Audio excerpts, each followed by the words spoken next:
हर दिन पढ़ाई करना चाहिए। बोला गया जो रामायण हर दिन पढ़ाई करते हैं उसको पितृकुल मातृकुल को उद्धार कर पाते हैं।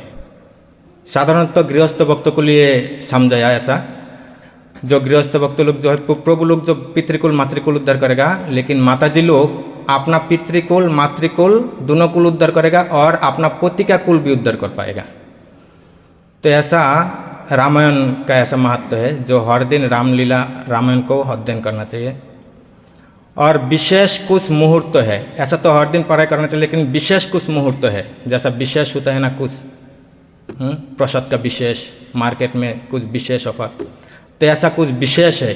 तो विशेष तिथियों में अगर इस रामायण को पाठ करेगा तो और ज़्यादा फल लाभ होते हैं।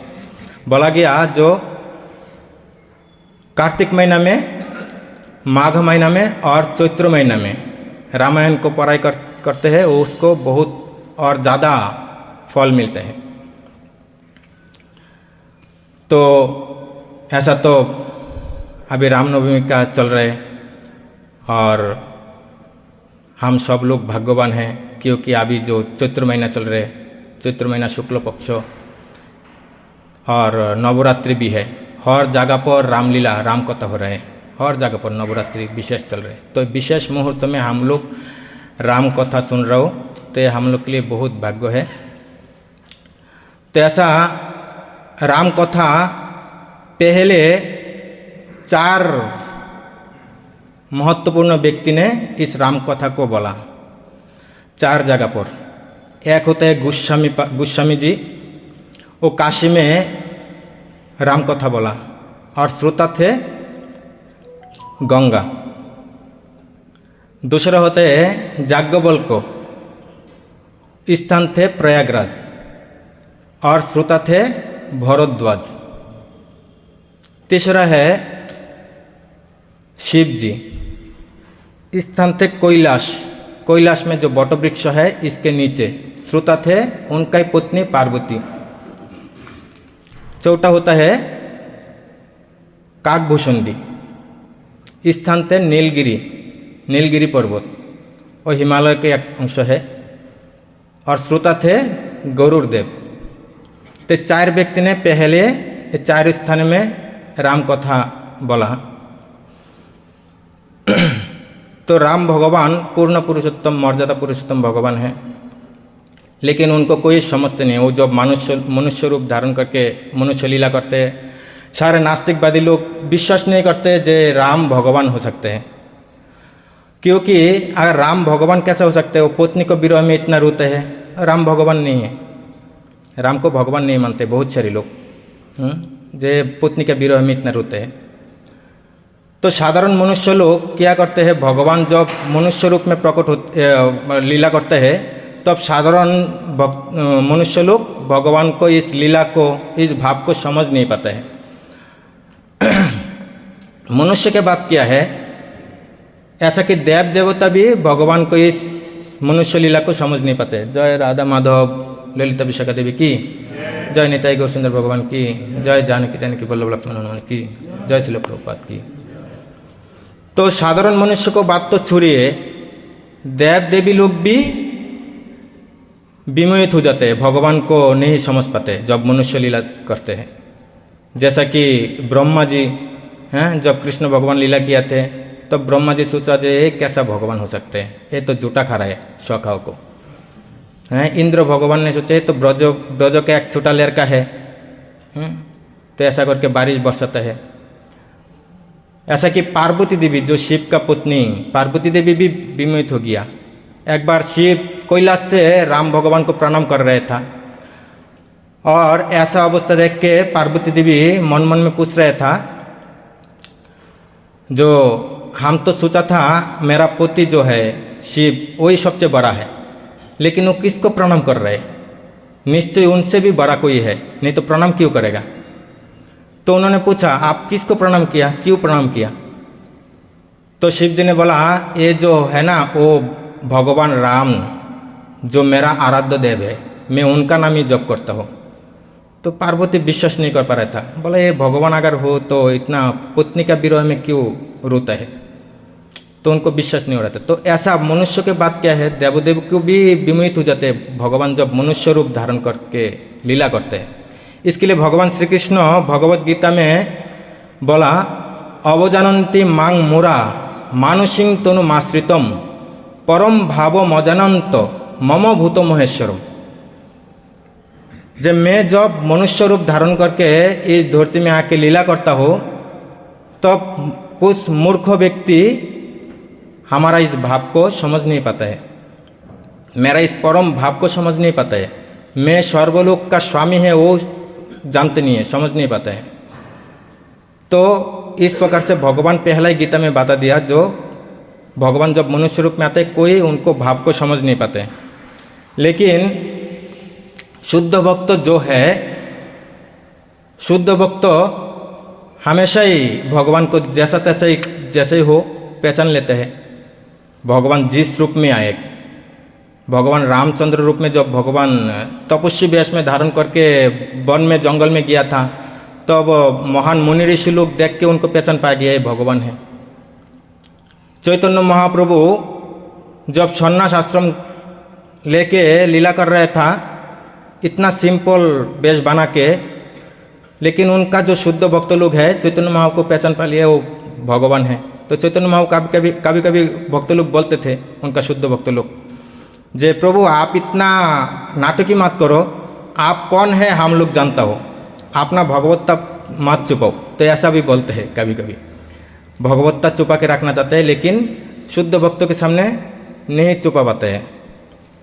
शुद्ध भक्त लोग भगवान को भाव को जान लेते हैं। जैसा कि चैतन्य महाप्रभु जब एक बार ऐसा गाना गा रहा था, जो एक गाना सुन के साधारण लोगों को लगेगा जो ये सिनेमा का कोई गाना गा रहा है, कोई हीरो हीरोइन का गाना, सिनेमा का गाना। लेकिन उनका शुद्ध भक्त जो है वो उनको भाव को जान लिया। जो रूप गोस्वामी है उनको भाव को जान लिया, ये गाने का अर्थ क्या है वो जान के समझ लेके उसको वो क्या किया, एक श्लोक बना लिया। श्लोक बना के एक ताल पत्र में श्लोक बना के श्लोक लिख के रख दिया। चैतन्य महाप्रभु उसको देख लिया, प्राप्त करके वो देख लिया वो ऐसा श्लोक, और चैतन्य महाप्रभु अचंभित हो गया, अरे मेरा इस भाव को कैसा पता चला, रूप ये रूप कैसा पता चला मेरा इस भाव को। तो ऐसा है शुद्ध भक्त जो है भगवान को भाव को जान लेते हैं, छुपा के नहीं रख सकते भगवान। जैसा कि भगवान कृष्ण भी जब लीला कर रहे था और रासलीला, उस टाइम में भी आचार्य लोग, जीव गोस्वामी, विश्वनाथ चक्रवर्ती, अलग अलग आचार्य लोग टीका किया थे जे रासलीला में उनको कैसा भाव था, क्या भाव था, क्या बातचीत आदान प्रदान हो रहा था।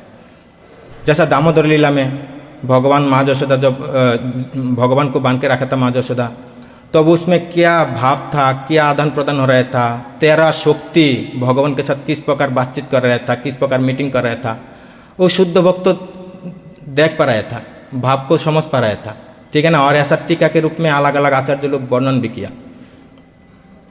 तो इस प्रकार शुद्ध भक्त लोगों के पास भगवान का भी अपना भगवत्ता छुपा के नहीं रख सकते, अपना भाव को छुपा के नहीं रख सकते, अपना भाव को पहचान लेते हैं। जैसा श्रील प्रभुपाद चैतन्य महाप्रभु के भाव की था, इस तरीके से प्रचार कर रहे हैं। कृष्ण भगवान का किस प्रकार मोड मिशन था, उस प्रकार से श्रील प्रभुपाद अपना जो सारे किताब का तात्पर्य इस प्रकार से एज इट इज प्रस्तुत किया। तो श्रील प्रभुपाद शुद्ध भक्त है, भगवान को भाव को जान लेता है, जान पाया। तो शुद्ध भक्त हमेशा ही भगवान को भाव को जान पाता है, लेकिन जो साधारण मूर्ख व्यक्ति है वो कभी भी भगवान को भाव को भगवान को जान नहीं पाते, पहचान नहीं पाते, अपराध कर बैठते हैं। तो भगवान पूर्ण पुरुषोत्तम भगवान जो आता है धरती में आता है, लीला करता है मनुष्य रूप में, तो भगवान का अवतीर्ण होने का बहुत कारण है। असुर को वध करना, धर्म संस्थापन करना, भूभार हरण करना, इसमें सबसे मुख्य उद्देश्य होते हैं अपना भक्तों को आनंद विधान करने के लिए, अपना भक्तों की इच्छा पूर्ण करने के लिए भगवान अवतीर्ण होते हैं धरती में। तो भगवान अवतीर्ण होकर इस प्रकार मनुष्य लीला करते हैं और सबको शिक्षा देता है। हैं जैसा बहुत सारे अभी भी बहुत सारे लोग बोलते हैं जे राम कैसा भगवान हो सकते हो, अगर भगवान है तो स्त्री को पीछे क्यों भाग रहा था, स्त्री को क्यों विरह रो रहा था।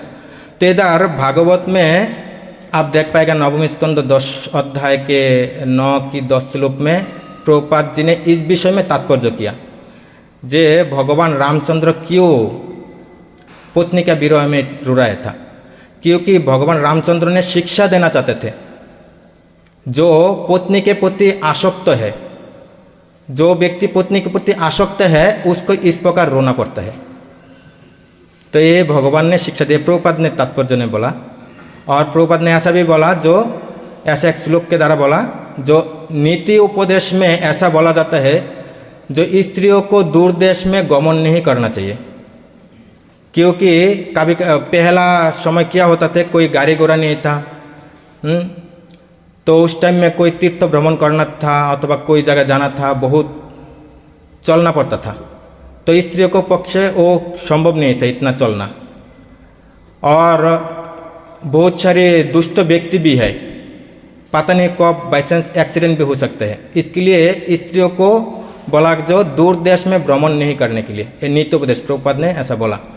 लेकिन रामचंद्र भगवान क्यों अपना पत्नी को लेके गया इस दूर देश में, इस वन जंगल में ना? रामचंद्र भगवान ये शिक्षा देने के लिए जे जो स्त्री के प्रति आसक्त है उसको कभी भी दुर्घटना हो सकता है, उसको स्त्री के प्रति आसक्ति के कारण उसको रोना भी पड़ता है, दुख भोग करना पड़ता है। तो भगवान रामचंद्र मर्यादा पुरुषोत्तम में वो हम लोगों को शिक्षा दिया किस प्रकार आचरण करना है, किस प्रकार गुरुजन के साथ व्यवहार करना है। जैसा कि हमारा शेड्यूल क्या होता है हर दिन का, हर दिन का शेड्यूल क्या होता है, श्रीमद् भागवत में भगवान कृष्ण बल दिया जे हमारा शेड्यूल हर दिन का क्या होता है। देवद्विज गुरु प्राज्ञो पूजनम शौचनम आर्जवरम ब्रह्मचर्यम अहिंसा च शारीरं तप उच्चते। देवद्विज गुरु प्राज्ञ, हम लोगों को हर दिन का शेड्यूल क्या होना चाहिए ना? हम लोगों को हर दिन का शेड्यूल पहला हम लोग जब नींद से उठेंगे तब हम लोगों को पहला भगवान को दर्शन करना है, भगवान को फोटो को दर्शन कर अथवा गुरुदेव को दर्शन करके उनको प्रति प्रार्थना करके उठना चाहिए। प्रातः प्रबोधित विष्णु ऋषिकेशन जत्या जदजत कार्य शिशन तत्कर्मी तब गया। हे भगवान, मैं आपका कृपा से जीवन धारण कर रहा हूँ और अभी जो सारा दिन में चलेंगे आपका जो सेवा है, आपका मन प्रसन्न करने के लिए हम कार्य कर सकते हैं। ऐसा प्रार्थना करके सुबह का नींद जागरण कर सकते हैं। इसके बाद धरती माता को प्रणाम करना है, क्योंकि धरती में पा रखेगा उसमें सारा दिन विचरण करेगा, इसके लिए धरती को भी प्रणाम करना है। समुद्र बसने देवी पर्वत स्तन मंडिते विष्णु पत्नी नमस्तभंग पाद स्पर्शं समस्या में हैं। धरती माता को भी क्षमा भिक्षा मांग के उनको प्रणाम करके पाँव को रखना चाहिए बिछाना से। तो इस प्रकार से इसके बाद सूर्य प्रणाम करना चाहिए, सूर्य देव को प्रणाम करना चाहिए, अपना गुरुजन को प्रणाम करना चाहिए। देवो द्विजो गुरु प्राज्ञ, द्विजो को देवता को, द्विजो व्यक्ति को जो अपना द्विजो व्यक्ति ब्राह्मण ऐसा इस प्रकार व्यक्ति को प्रणाम करना चाहिए, पाँव स्पर्श करके अथवा दंडवत प्रणाम करना चाहिए।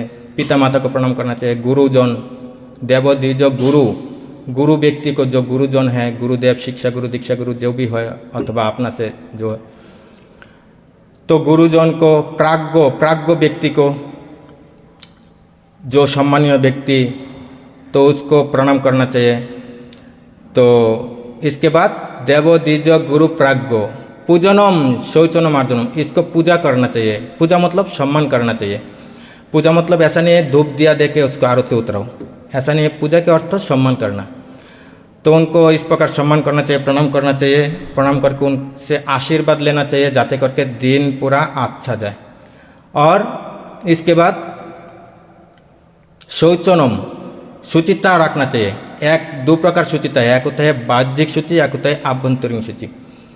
बाह्यिक शुचि तो स्नान से होता है, आभ्यंतरीण शुचि मंत्र से होता है। जब आप मंत्र जप करेगा तब मंत्र के द्वारा आभ्यंतर भीतर का शुचि होता है, और बाह्यिक शुचि स्नान के द्वारा होता है। तो 2 प्रकार के शुचिता रखना चाहिए, पूजनम शौचनम आर्जवम।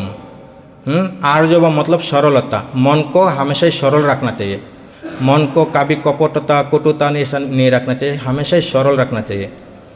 तो पूजनम शौचनम आर्जवम ये होते है शेड्यूल सुबह का। और सारा दिन में इसके बाद की करना चाहिए, ब्रह्मचर्यम अहिंसा च, ब्रह्मचर्य पालन करना चाहिए। ब्रह्मचर्य मतलब ना कोई स्त्री के प्रति बिना कारण से बात नहीं करना चाहिए, स्त्री को सोचना नहीं चाहिए, उनको प्रति आसक्ति नहीं होना चाहिए। इस प्रकार होते हैं ब्रह्मचर्य। ब्रह्मचर्य का और एक होता है जो ब्रह्म में आचरण करते हैं। ब्रह्मचर्य मतलब दिन भर केवल भगवान को सेवा, भगवान को नाम जप, भगवान को चिंतन में रहना, मन में दूसरा चिंतन नहीं आना, दिन भर केवल भगवान को चिंतन लाना। इसके लिए हम लोगों को भगवान को चिंतन करने के लिए इसके लिए हमको क्या, दिन भर हम लोग सेवा करता हो, क्लास श्रवण करता हो, दोपहर में हो, शाम को हो, सुबह हो, क्लास श्रवण करता हो, सेवा करता हो और आरती में अटेंड करता हो, नाम जप करता हो। इसके माध्यम से क्या भगवान के प्रति हमको हमेशा ही चिंतन रहते। जब भगवान के प्रति इस प्रकार हमेशा चिंतन रहते उसको बोलते हैं ब्रह्मचर्य, जो ब्रह्म में आचरण करते हैं। तो इस प्रकार ब्रह्मचर्य पालन करना चाहिए, मतलब हमेशा दिन भर भगवान के चिंतन में रहना चाहिए, सेवा में रहना चाहिए। ब्रह्मचर्य अहिंसा च, कोई जीव के प्रति हिंसा नहीं करना चाहिए। तो इस प्रकार शेड्यूल हम लोगों को बताया गीता में, भगवान हर दिन का शेड्यूल है हम लोग। इस प्रकार शेड्यूल में रहेंगे तो हम लोग मर्यादा में रहेंगे। और भगवान रामचंद्र इस प्रकार शेड्यूल खुद पालन करके अपना मर्यादा स्थापन किया और हम लोगों को शिक्षा दिया। उन्होंने भी जब नींद से उठते थे तब प्रणाम करते थे देवताओं को, धरती को प्रणाम करते थे, इसके बाद सूर्य को प्रणाम करते, सूर्य को अर्घ्य प्रदान करते थे, गुरुजनों को, पिता माता को प्रणाम करते थे, अपना गुरुदेव को प्रणाम करते थे, प्रजा लोग को साथ अच्छा व्यवहार रखते थे और अपना छोटों को आशीर्वाद देते थे और बड़ों को पास से आशीर्वाद लेते थे। तो इस प्रकार रामचंद्र भी इस प्रकार मर्यादा में रहा। तो रामचंद्र भगवान हम लोगों को शिक्षा दिया किस प्रकार मर्यादा में रहना चाहिए। इस शिक्षा देने के लिए राम भगवान मनुष्य रूप धारण करके हम लोगों को इस प्रकार शिक्षा दिया। तो राम भगवान जब आया था इस धरती में हम लोगों को शिक्षा देने के लिए और भक्तों की इच्छा पूर्ण करने के लिए, भक्तों को आनंद विधान करने के लिए, लेकिन राम भगवान को इधर राजा बनाया जा रहा है। तो इसके लिए राम भगवान कोई बहाना से वो वन में अभी प्रस्थान करेगा, वन में जाके विचरण करेगा और सब भक्त लोगों की इच्छा पूर्ण करेगा, आनंद विधान करेगा। तो राम भगवान पितृसत्व पालन करने के लिए, पितृ का जो वचन है उस वचन को रक्षा करने के लिए उन्होंने वन में गमन किया। वचन ऐसा एक चीज़ है, बोला है जो वचन देता है उसको अगर रक्षा नहीं करे तो उसको भी पाप लगता है और इसके लिए उसको भी नरक जाना पड़ता है। वचन दे के रक्षा करना चाहिए। जो इसके लिए रामचंद्र भगवान का जो रघु वंश है, रघु वंश में ऐसा ही हमको शिक्षा दिया जो वचन को किस प्रकार से पालन करना है। एक बात है ना जे रघुवंश रीति, रघुवंश रीति सदा चले आए, प्राण जाए तो वचन ना जाए। तो ऐसा रघुवंश में ऐसा बहुत सारे राजा लोग थे जो वचन को रक्षा करने के लिए उनको प्राण विसर्जन दे दिया। जैसा हरिश्चंद्र, हरिश्चंद्र राजा अपना वचन पूर्ण करने के लिए अपना राज्य, अपना स्त्री, अपना पुत्र ऐसा कि खुद को भी बिक्री कर दिया। तो इस प्रकार से तो वचन को रक्षा करना चाहिए। वचन जो है ऐसा एक चीज़ है, लेकिन हम लोग कलियुग में कौन वचन को रक्षा करता हो? पिता माता को प्रति जो पुत्र वचन देते हैं वो पालन नहीं करते हैं। शिक्षक जो है छात्र जो है शिक्षक को वचन देते हैं पक्का काल में इस पढ़ाई को पूरा मुखस्त करके आएंगे, लेकिन बाद में पढ़ाई नहीं करते हैं। गुरु के पास शिष्य वचन देते हैं 16 माला जप करेंगे, हर दिन मंगल आरती करेंगे, ऐसा करेंगे, 4 नियम पालन करेंगे, लेकिन कभी कभी मिस हो जाता है। तो वचन को कोई रक्षा नहीं कर पाते हैं। लेकिन रामचंद्र भगवान ऐसा व्यक्ति है, इनको वचन ऐसा था जो पूरा पक्का, वचन पिता का वचन रक्षा करने के लिए उनको वन में गमन करना पड़ा। तो जब भगवान रामचंद्र वन में गमन कर रहा था तब साथ में सीता देवी लक्ष्मण को साथ लेके वन में विचरण कर रहा था, और उस टाइम में सारे प्रजा लोग भी उनको माना कर रहा था लेकिन सुन नहीं रहा था, समझा दे रहा था। लेकिन भगवान रामचंद्र के पीछे पीछे सारे अयोध्या का वासी जो है सब चला गया, लेकिन रामचंद्र भगवान उनको माना रहे, नहीं आप लोग मत जाओ, आप लोग अयोध्या में रहो। तो बोला जब प्रभु आप जिधर नहीं रहते उधर अयोध्या कैसा है, उधर तो शमशान है, जिधर राम नहीं है उधर शमशान है, तो आप जिधर नहीं है उधर हम लोग नहीं रहना चाहते हो। तो इसके लिए राम भगवान के साथ सारे अयोध्या का वासी जो है सब चला गया, पूरा अयोध्या पूरा खाली हो गया। केवल दो प्रकार का व्यक्ति रह गया, एक होता है बुढ़ा और एक होता है बच्चा जो चल नहीं पाता है। तो ये दो प्रकार का लोगों को छोड़ के सारे जितना सारे युवती सारे रामचंद्र भगवान के साथ चला गया। अभी रामचंद्र भगवान इधर चला के किया, जो एक नदी है की नदी के नाम जिधर अवस्थान किया था, हैं सरजू नदी में, तामसा नदी के इधर जाके वो लोग रात में शयन किया, और उन लोगों को पूरा गंभीर नींद में रख के रामचंद्र भगवान सुमंत को बुला के तुरंत सीता और लक्ष्मण को लेके चला गया। और चलते चलते निषाद राज्य से गया, निषाद राज्य से जाके निषाद राजा के साथ भेंट हुआ, और निषाद राजा उनको इतना सम्मान के इतना सत्कार किया, और उनको रहने के लिए भी बोल रहा था, उनको जगह दिया, खाने की व्यवस्था कर दिया, और निषाद राज के साथ उनको पूरा फ्रेंड बना लिया। निषाद राज को फ्रेंड बना लिया। तो निषाद राज बोल रहा था, हे प्रभु आप अयोध्या छोड़ के आया कोई बात नहीं, लेकिन आप इधर ही रह जाइए, इधर का आप राजा बन जाइए, हम सब लोग मिलकर के आपको प्रजा बनेंगे और सब लोग हम आपको सेवा करेंगे।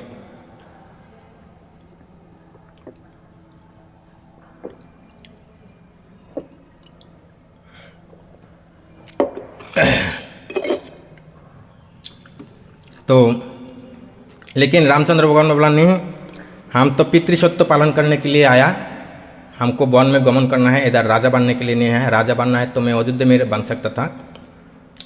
तो ऐसा करके निषाद राज के साथ फ्रेंड हुआ, और इसके बाद वो उधर से प्रस्थान कर दिया। प्रस्थान करके करके निषाद राज जो बॉर्डर तक बोला, जो आप अभी इधर से लौट जाओ, आप मेरा साथ नहीं आना। तो निषाद राज बहुत दुखी हो गया, लेकिन रामचंद्र आज्ञा पालन करने के लिए वो अपना राज्य में चला गया। और सुमंत साथ में थे, सुमंत के साथ लेके गंगा के पार तक गया, और उधर जाके सुमंत को भी विदाई कर दिया। सुमंत भी नहीं जाना चाहते थे, इतना रो रहा था, बोला जी नहीं प्रभु आप तक ऐसा कठोर मत हो, हमको वापस जाने के लिए मत बोलो, हम जाके उधर दशरथ को क्या बताएंगे, जाना है तो आपको साथ लेके जाएंगे। लेकिन रामचंद्र भगवान बहुत समझाने के बाद गया। और घोड़ा भी है जो है, वो घोड़ा भी राम को इतना प्रेम करते थे, घोड़ा भी नहीं जाना चाहते थे रामचंद्र भगवान को छोड़ के, घोड़ा भी रोते थे।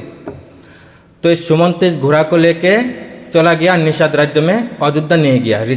निषाद राज्य में जाके उधर ही रोका, और उधर रोक के तो क्यों नहीं गया, क्योंकि उनको डर लग रहा था कैसा जाए हम, क्योंकि दशरथ महाराज की इतना दुखी अवस्था में हम नहीं देख पाएंगे। वो अगर पूछेगा जो राम को लेके आया कि नहीं, मैं क्या जवाब देंगे। तो इसके लिए वो नहीं गया अयोध्या में, निषाद राज्य में रह गया। तो अभी राम भगवान उस पार जाना है, तो गंगा को पार करना है। अभी कोई नाव ढूंढ रहे हैं, नाव बोलते हैं ना हिंदी में, क्या बोलते हैं, नाव ना, नाव ढूंढ रहे। तो दूर देखा जो एक कैबोट जो नाविक होता है, कैबोट बोलते हैं ना, वो कैबोट को देखा और उसको बुला रहा था, जोर से बुला रहा था। लेकिन कैबोट सुनते भी ना सुनने के बहाना देखा रहे, देखते भी ना देखने के बहाना देखा रहे, तो ऐसा कर रहे। लेकिन राम भगवान बहुत बार बुलाने के बाद तो बोलते हैं आप हमें बुला रहे क्या, तो बोल रहे हैं हाँ प्लीज़ आ जाइए इधर। तो कैबोट ने आया, बोलिए। तो बोला जो हमको गंगा के उस पार जाना है, तो आप कृपा करके छोड़ दीजिए। बोला जे बिल्कुल नहीं, मैं आपको उस नाव में नहीं उठा पाएंगे। बोला जे क्यों?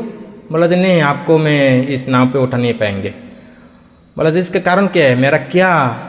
मेरा इसमें क्या है? मेरा कम है, क्या कमियां हैं? तो वो कैबोट बोल रहे कमियां? आप में तो बहुत कमियां हैं। ऐसा सुन के लक्ष्मण तो पूरा गुस्सा हो गया। अरे हमारा भैया को कमियां ढूंढ रही है। पूरा दोनों को ऐसा किया तो राम भगवान उनको शांत किया। बोला शांत रहो लक्ष्मण, आप गुस्सा मत हो, काम को बिगाड़ मत दो, हमको उस पार जाना है। तो ऐसा करके लक्ष्मण को समझाया। तो बोल रहे ठीक है, क्या कमी है ऐसा तो बताओ। तो बोलता है क्या कमी है?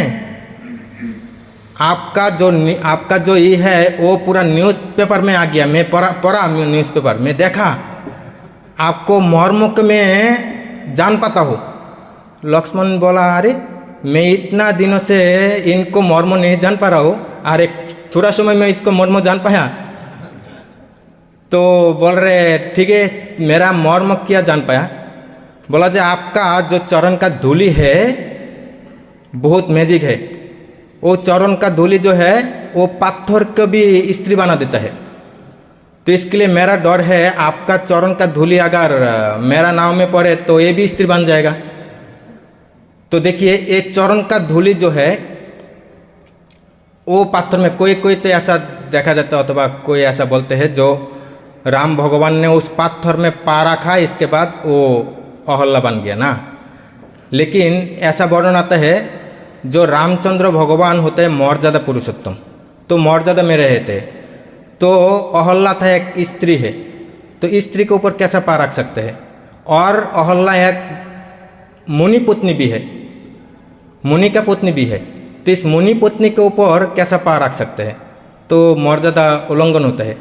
तो बोला गया जो राम भगवान उस पत्थर में पा नहीं रखा था, पा स्पर्श नहीं किया, उनको चरण धूलि जो है उस चरण धूलि से वो अहल्ला का अभिशाप मुक्त हुआ।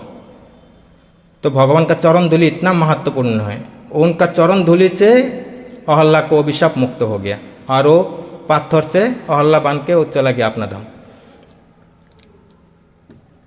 तो कैबोट ने बोल रहा था तो आपका चरण धूलि ऐसा है जो इस चरण धूलि से पत्थर भी स्त्री बन जाता है।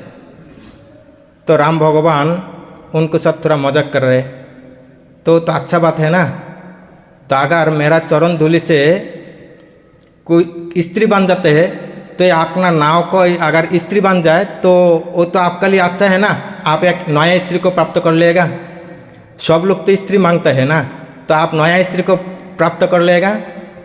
बोलते हैं नहीं, मेरा पास ऐसे एक पत्नी है, उसको उत्पात में मेरा परेशानी हो रहा है, और दूसरा स्त्री को कैसा मैं स्वीकार करें?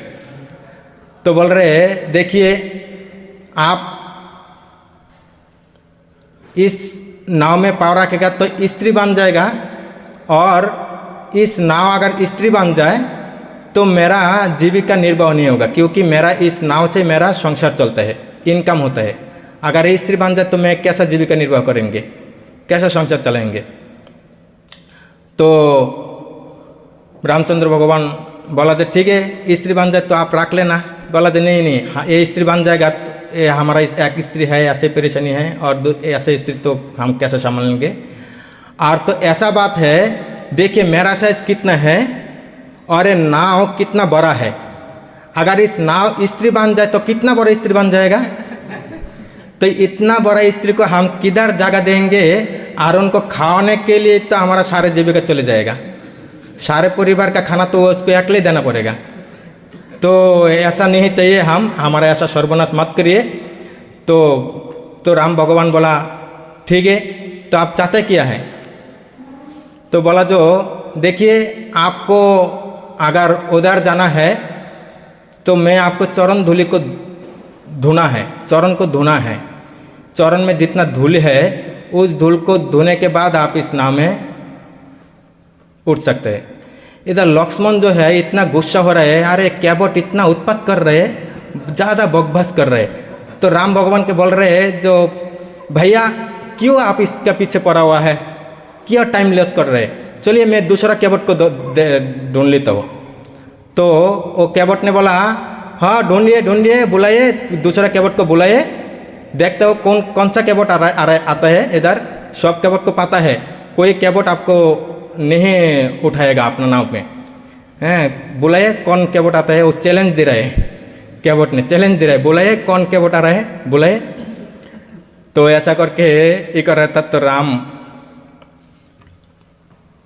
बोल रहे सोच रहे था शांत रहो, तेरा काम बिगड़ मत, हमको उद्देश्य है उधर ऊपर जाना।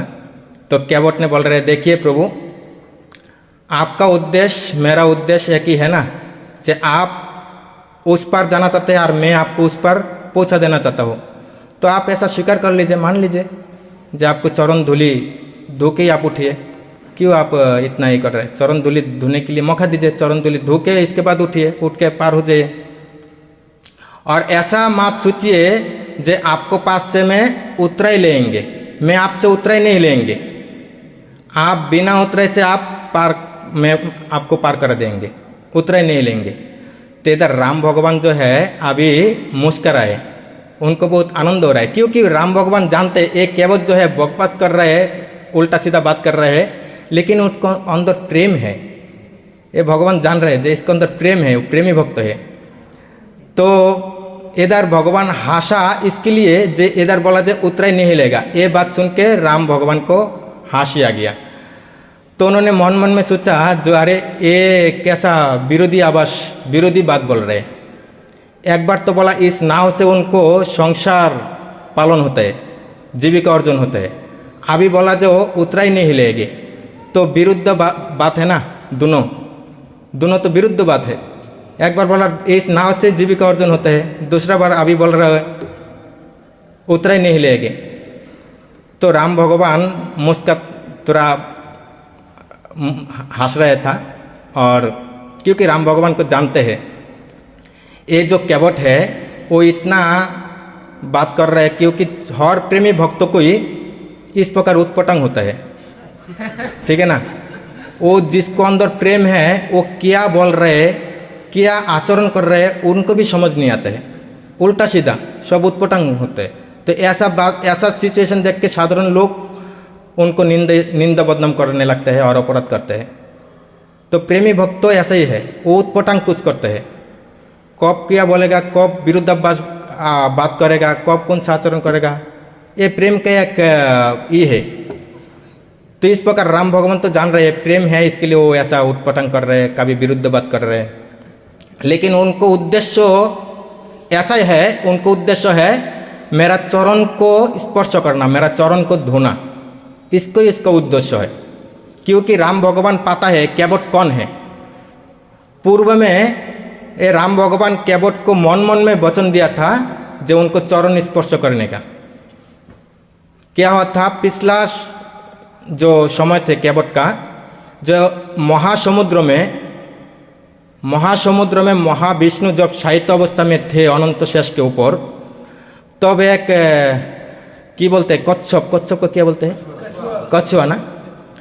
वो कछुआ जो है समुद्र से वो महाविष्णु का चरण का स्पर्श करना चाहते थे, अपना मुख से चरण को स्पर्श करना चाहते थे, लेकिन अनंत शेष के ऊपर है, इस ऊंचा थोड़ा सा ऊंचा है, वो बहुत प्रयास कर रहे भगवान के चरण को स्पर्श करने के लिए, लेकिन वो चरण स्पर्श नहीं कर पा रहा था, बार बार प्रयास कर रहा था। लेकिन राम भगवान तो ऐसा देख रहा था, और राम भगवान आश्वास दे रहा था मन मन में जे तुम्हारा जो ये इच्छा है मेरा चरण स्पर्श करना, ये मैं आगेला जो अवतार लेंगे उस टाइम में तुम्हारा इच्छा को मैं पूर्ण करेंगे, ऐसा मन मन में बोला। तो कैबट, ये जो कैबट था वो पूर्व में एक कछुआ था, तो उनको इच्छा था भगवान को चरण को स्पर्श करना। तो देखिए भक्ति जीवन ऐसा है, भगवान को भक्ति करना। कोई अगर मन मन में सोचे जे हम भगवान को भक्ति करना चाहते हो, हम भगवान को सेवा करना चाहता हो, कोई है ना जो भक्ति करना चाहता है लेकिन अपना पिता माता के बाधा के लिए भक्ति नहीं कर पाता है, अथवा पत्नी को लिए भक्ति नहीं कर पाता है, पत्नी के लिए भक्ति नहीं कर पाता है, ऐसा सिचुएशन होता है ना। तो लेकिन किसी को मन में है ऐसा इच्छा जो हम भगवान को भक्ति करना चाहता हो, हम भगवान को नाम जप करना चाहता हो, तो ऐसा इच्छा किसी को मन मन में है तो इच्छा भगवान उनको पूरा कर देता है, उसको अगला जन्म में भक्ति करने का मौका देता है, बहुत बड़ा मौका देता है। तो इच्छा बहुत एक अच्छा चीज़ है। तो इस प्रकार कछुआ को भी इच्छा कर रहा था, प्रयास कर रहा था भगवान को चरण स्पर्श करेगा। तो इसके लिए भगवान मन मन में सोचा जे इसको मौका देंगे मेरा चरण स्पर्श करने का। तो इसके लिए इस जन्म में इसको कैबोट के घर में भेजा और भगवान उनको चरण स्पर्श करने के मौका दे रहे हैं कैबोट को। तो कैबोट चरण को धोना चाहता है, तो इस चरण धोने के लिए राम भगवान के साथ इतना तर्क वितर्क कर रहा था। तो कैबोट ने बोला, हे प्रभु आप प्लीज़ हाँ कर दो, हाँ कर दो, थोड़ा सा माथा तो हिला दो, आप चरण धो के बस नाव में उठ के उतर जाओ, उस पर चले जाओ। तो राम भगवान देखा इसको बहुत इच्छा है और वो तो पिछला समय में मेरा इस चरण स्पर्श करना चाहते थे, तो अभी तो उसको मौका देना है और वो मौका देने के लिए मैं आया। तो इसके लिए भगवान बोला ठीक है आप जल्दी करो। तो ऐसा भगवान अनुमति दे दिया चरण धोने का। तो कैबोट ने खुश होके चिल्ला रहा था, सब अपना फैमिली को बोला रहा था, आ जाओ जल्दी आ जाओ, बर्तन लेके आ जाओ जल्दी। तो एक छोटा सा बर्तन लेके आया, लाकड़ी का बर्तन लेके आके भगवान को पा को धोने के लिए उधर रखा। अभी भगवान इधर मजा ले रहे, भगवान बोल रहे हे कैबोट, बोल रहे आप पहला बोला था इस नाव में अगर आप हमारा चरण धूलि स्पर्श होगा तो इस नाव स्त्री बन जाएगा। तो अभी इस जो बर्तन है उसमें तो मेरा पा रखेंगे, चरण धूलि पड़ेगा, तो स्त्री नहीं बनेगा क्या? तो ऐसा राम का इस प्रश्न से कैबोट भी बहुत अच्छा उत्तर दिया कि क्या होता है ना, जो भगवान का भक्तों का जो संपर्क होता है मधुर होता है। जो भगवान और भक्त जब तर्क वितर्क करने लगते हैं तो भक्त ही जीतते हैं, भगवान हार जाते हैं। तो भगवान हार जाते हैं, भक्ति जीतते। जैसा हम लोग साक्षी गोपाल के कहानी में देख सकता हो, भगवान जाना नहीं चाहते थे, बहुत बहाना देख रहे थे, उनको बोल रहे थे अरे हम तो विग्रह का भी चल सकते ऐसा सुना क्या? तो उन्होंने उत्तर की दिया, बोला जब विग्रह अगर चल नहीं सकते तो बात कैसा बोल सकते हैं? तो ऐसा बोल के भगवान को जब्द कर दिया और भगवान को जाना पड़ा। तो ऐसा जब भगवान का और भक्तों के बीच में तर्क वितर्क हो जाए तो भक्त ही जीतते हैं। तो भक्त भगवान से ज़्यादा चतुर होता है। तो कैबोट ने जब राम भगवान ने बोला जो ये नाव में हम जब चरण रखेंगे तब तो स्त्री बन जाएगा, तो अभी ये जो बर्तन है इस बर्तन में हमको चरण धोआएगा तो वो स्त्री नहीं बनेगा क्या? तो कैबोट ने बोला देखिए प्रभु, ये नाव में जब आप चरण धूलि पड़ेगा तब ये बड़ा स्त्री बन जाएगा, इसको चलाना मेरा पक्ष से कठिन हो जाएगा। लेकिन ये जो है ना वो छोटा सा एक बच्चा बन जाएगा, उसको संभाल लेंगे, उसको गाय का दूध पिला देंगे, शांत हो जाएगा, वो मैं संभाल लेंगे। तो भगवान और कुछ जवाब नहीं दे पाया। तो भगवान राम भगवान को पाँव को धुराया था। अभी कैसा धुराया था देखिए, भगवान को चरण होता है जमीन पे, एक पाय जमीन पे है खड़ा होके और एक पाँव ऐसा उठा है उस बर्तन के ऊपर, इस बर्तन में चरण को धुराया था। और ऐसा धोते धोते तो राम भगवान बोल रहा था हे कैबोट जल्दी करो, मेरा दर्द हो रहा है, मेरा बैलेंस ठीक नहीं पा रहा हूँ। तो कैबोट ने बोला जे हे प्रभु आपको ऐसा दिक्कत हो रहा है तो आप एक काम कर सकते हैं, आपको अगर कोई समस्या नहीं हो तो आप मेरा स्वर में अपना हाथ रख सकते हैं, रख के आप खड़ा हो सकते हैं। तो कैबोट इतना चालाक है, भगवान का कौर कमल भी उनको हाथ में स्थापन करना चाहते हैं। तो रामचंद्र भगवान तो उसको चालाकी समझ गया। तो इसके बाद कैबोट के माथा के ऊपर राम भगवान हाथ को रखा, जैसा पूरा आशीर्वाद वही ले रहे। और ऐसा करके राम भगवान माथा के ऊपर हाथ रखा और पाँव धोराया था।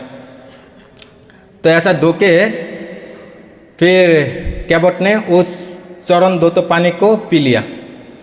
तो राम भगवान बोला ठीक है अभी इच्छा पूर्ण हुआ तो चलो। फिर बोलते प्रभु मैं तो भूल ही गया था। मैं अपना चरण सेवा से इतना इतना आनंदित हो गया, सारे पानी पी लिया। अभी इधर मेरा स्त्री बीबी बच्चा है, उसको भी हमको देना है। अब उसको मैं देने के लिए भूल गया। अभी उसको नहीं देंगे तो आप समझ सकते हैं मेरा बीबी मायके चले जाएगा। तो मेरा ऐसा मत करिए सर्वनाश। तो आप फिर चरण धो के उनको थोड़ा सा पिला देता हूँ। तो केवट राम भगवान का चरण धो के इतना प्रसन्न हो रहा है, इतना आनंदित हो रहा है, वो बार बार सेवा करना चाहते बहाना से, बार बार बहाना के राम भगवान को बार बार चरण धोना चाहते हैं। तो भगवान देख रहे उनको बहुत इच्छा है, उनको बहुत लोलम है सेवा करने का, बहुत लोलम है। तो ऐसा लोलम को देख के भगवान उनको चरण को धोने के लिए फिर से दिया। तो फिर धो के फिर उनको बीबी बच्चा को दिया। तो बोला जे बस संतोष है, तभी चलो। बोला जे प्रभु और एक बात है, देखिए मैं तो मेरा दिमाग काम नहीं कर रहे। इधर तो मैं जिधर रहते हो ना, उधर मेरा पड़ोसी लोग है, तो पड़ोसी लोग भी हमारा साथ सुख दुख में रहते हैं। तो अभी मेरा बीबी बच्चा तो पी लिया पानी, लेकिन पड़ोसी लोग को नहीं दे पाया। तो ये पड़ोसी लोग हमें दोषारोप करेगा, देखो खुद का कल्याण करना चाहते हैं, सेल्फिश है, स्वार्थपर है, ये खुद का कल्याण करना चाहते हैं, हमको सोचा भी नहीं है, ऐसा हमें बहुत ही करेगा। तो आप प्लीज़ और एक बार उन लोगों के लिए चरण को जाए। तो केवट इतना लोलम था, भगवान को सेवा करके आनंद था, बार बार इस सेवा को बहाना बना के। तो इसके बाद भगवान बोला ठीक है, तो फिर से दिया। तो फिर पा धुआ के ये सारे पड़ोसी लोगों को पिलाया। तो इसके बाद बोला ठीक है, अभी तो संतोष है, चलो। तो लक्ष्मण तो इतना क्रोधित हो रहा है जो केवट बहुत ये कर रहे हैं, समय नष्ट कर रहे हैं। तो लक्ष्मण को देख के केवट ने राम भगवान को बोला प्रभु जी एक बात कान कान में है। तो बोला फिर क्या हो गया? बोला प्रभु हम लोग को तो सब कर लिया, प्राप्त कर लिया, लेकिन मैं हमारा पितृ लोगों को भूल गया। हमारा पितृ लोग भी है उधर, वो पितृ लोग पता नहीं है स्वर्ग में है ना नरक में है, उनको भी उद्धार करना है। प्लीज़ आप और एक बार उन लोगों के लिए और एक बार, वो लक्ष्मण जी है ना, उनको मैं डरता हूँ, इसके लिए मैं कान कान में भर रहा हूँ, आप प्लीज़ और एक बार। तो बोल रहा अरे बाप जल्दी कर और चल। तो फिर पाँव धोया और पाँव धोआ के फिर उस केवट राम भगवान को, राम लक्ष्मण सीता मैया को लेके नाव में चढ़ा के वो गंगा पार कर दिया। और बहुत आनंद प्रसन्न थे। उन्होंने सोचने लगा मेरा सारे जिंदगी का तपस्या का फल आज मिल गया। तो इतना प्रसन्न थे, प्रसन्न चित्ते राम भगवान राम लक्ष्मण सीता को उस पर पहुंचा दिया। अभी देखिए केवट इतना चालाक है, ये उधर उस पर लेके भगवान को उतार दिया और जाके दंडवत किया। इतना समय तक भगवान को दंडवत नहीं किया, जानते थे वो राम भगवान है, जानते थे, लेकिन जानबूझ के भी दंडवत नहीं किया थे पहले। क्यों? वो तो पता थे अगर जो प्रणाम है, प्रणाम बड़ा व्यक्ति को किया जाता है, तो हम प्रणाम करेंगे तो बड़ा व्यक्ति बन के हमें आदेश देंगे और उनका आदेश हमें पालन करना पड़ेगा, और हमें उनका आदेश पालन नहीं करना है, इसके लिए प्रणाम नहीं किया जानबूझ के। तभी गंगा पार करा के बाद में जाके दंडवत प्रणाम किया। और प्रणाम करके फिर अभी राम भगवान ने सोचने लगा जे केवट हमें बहुत सेवा किया, तो मेरा पास तो कुछ नहीं है, मन मन में सोच रहा है मेरा पास कुछ नहीं है देने के लिए। तो केवट को कुछ मूल्य कैसा मैं चुका है, क्या मूल्य दे? तो इनको बात को सीता मैया समझ गया। तो सीता मैया उनको बात को समझ पाके उनका जो अंगुली से अंगूठी है सोना का, उस अंगूठी खुल के राम भगवान के हाथ में दिया केवट को देने के लिए। तो राम भगवान वो केवट को दिया, बोला जे आपका ये पारिश्रमिक है, आपका प्रति संतुष्ट होकर मैं ये दे रहा हूँ, आप ग्रहण करो, स्वीकार करो।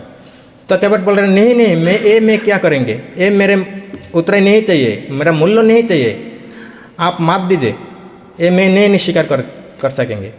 तो बोला जे नहीं आप ले लो।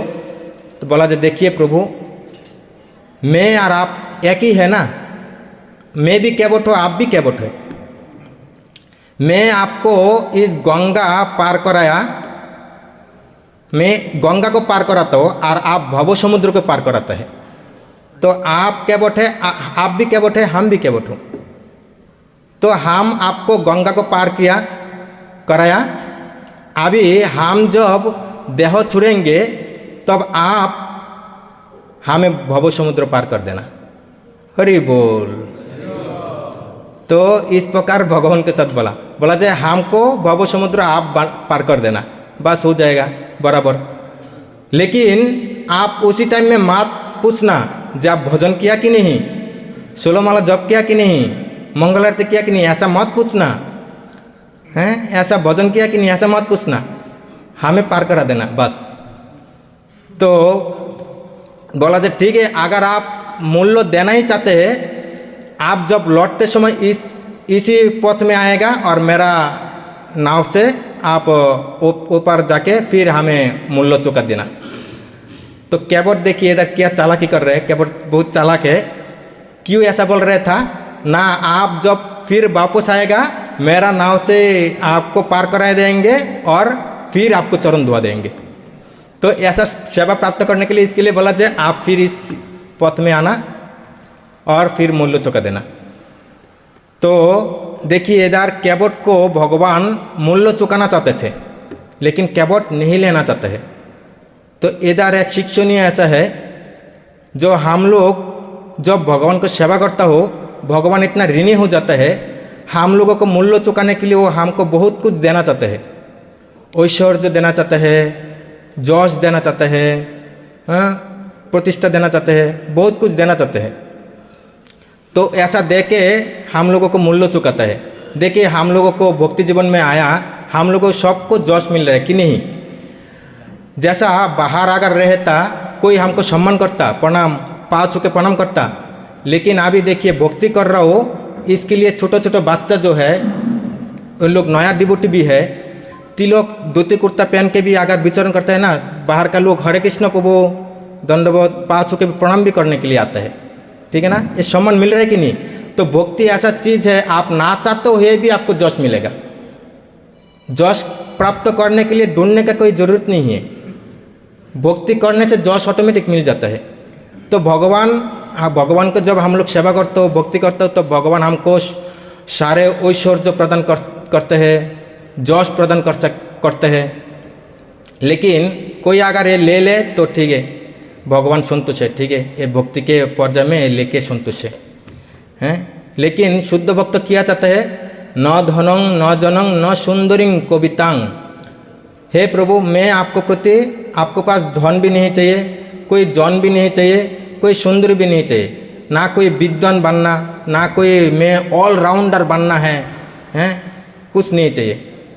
तो इस प्रकार भक्त जब कुछ नहीं चाहता है तब तो भगवान उनको अमूल्य चीज़ देता है, क्योंकि भगवान ऋणी हो जाते हैं ना। भगवान चाहता है कोई भक्ति हमारे सेवा करे, कुछ ले, मेरा पास से कुछ मूल्य ले ले, हैं।